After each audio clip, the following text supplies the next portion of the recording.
السلام علیکم ورحمۃ اللہ وبرکاتہ۔ بسم اللہ الرحمن الرحیم۔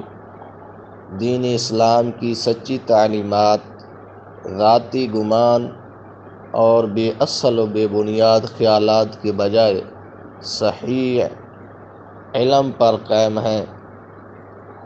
سورہ بنی اسرائیل آیت نمبر 36 میں اللہ تبارک و تعالی ارشاد فرماتا ہے وَلَا تَقْفُ مَا لَيْسَ لَكَ بِهِ علم، اور اے انسان تو اس بات کی پیروی نہ کر جس کا تجھے صحیح علم نہیں ہے۔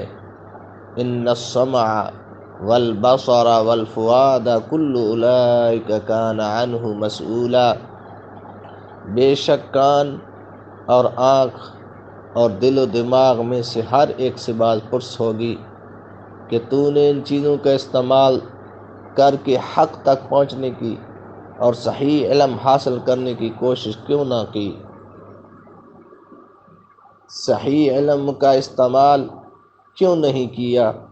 سورۃ الاحقاف آیت نمبر 4 میں اللہ تبارک و تعالی ارشاد فرماتا ہے ایتونی بکتاب من قبل ھذا او اثارۃ من علم ان کنتم صادقین، اے محبوب ان کو فرماؤ میرے پاس پہلے کی کوئی کتاب لاؤ یا کوئی علمی روایت اور علمی ثبوت لاؤ اگر تم سچے ہو۔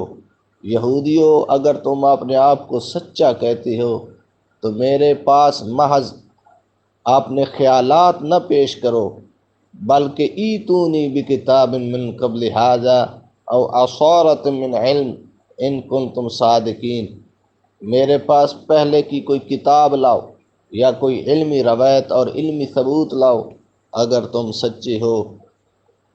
وَإِن تُطِعْ أَكْثَرَ مَنْ فِي الْأَرْضِ يُضِلُّوكَ عَنْ سَبِيلِ اللَّهِ، اور اگر تو زمین میں موجود لوگوں کی اکثریت کا کہنا مان لے تو وہ تجھے اللہ کی راہ سے بھٹکا دیں گے۔ کیوں؟ إِن يَتَّبِعُونَ إِلَّا الظَّنَّ، وہ تو حق کو یقین کے بجائے صرف وہم و گمان کی پیروی کرتے ہیں۔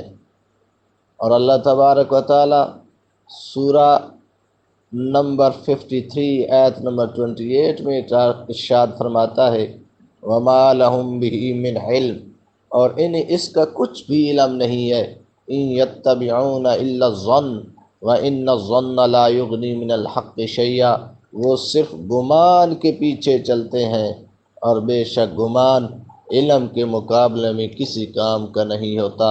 میرے بھائیوں، اپنے محض وہم و گمان کے پیچھے نہ چلیں بلکہ صحیح علم حاصل کریں اور پھر لوگوں کو وہ بات بتائیں جس کا صحیح علم ہو، اور وہ بات نہ کریں، اس چیز کے پیچھے مت پڑیں جس کا آپ کے پاس کوئی علم نہیں ہے۔